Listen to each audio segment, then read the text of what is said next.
आपको यहाँ पर क्या क्या दिखाई दे रहा है बताओ, वंश बोलो। Cake, pudding, sandwich, kaju katli और ढोकला। ओ वाओ, बानी यही? और कुछ भी? नहीं। क्या क्या खाना चाहोगे आप? सब कुछ। सब कुछ? अरे वाह। चलिए अब आप एक बात बताइए,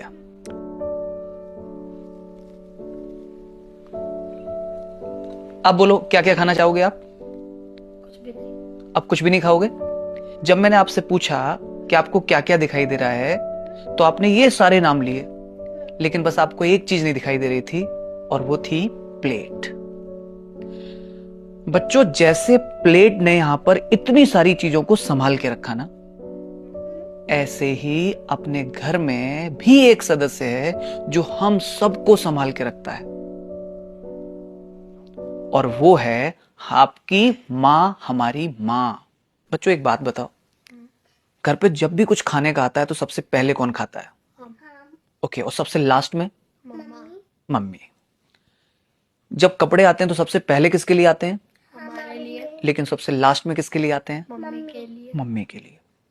जब आप सुबह उठते हो स्कूल के लिए, तो सबसे पहले उठ के आपको कौन उठाता है? मम्मा। आपके लिए ब्रेकफास्ट कौन बनाता है सबसे पहले? मम्मा। मम्मा। आपकी डांट कौन लगाता है? मम्मा। कभी कभार आपकी पिटाई कौन करता है? मम्मा। आप अगर बीमार हो गए तो उस समय आपकी केयर सबसे ज्यादा कौन करता है? मम्मा। घर अगर गंदा हो जाए तो सबसे ज्यादा किसको चुभता है? मम्मा। पापा के, आपके कपड़ों का ख्याल रखना, कोई चीज भूल नहीं जाओ, ऑफिस जाते समय याद दिलाना, स्कूल जाते समय आपको याद दिलाना, कौन करता है ये? मम्मा। सब मम्मा करते हैं ना।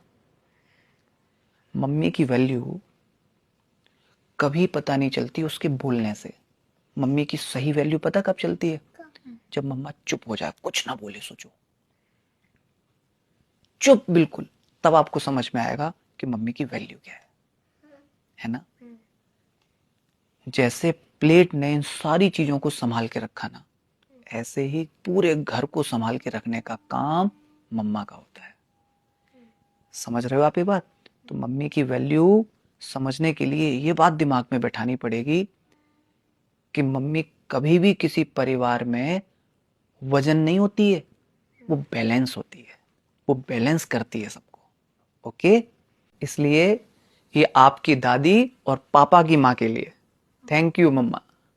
हाई फाइव इसी बात पर।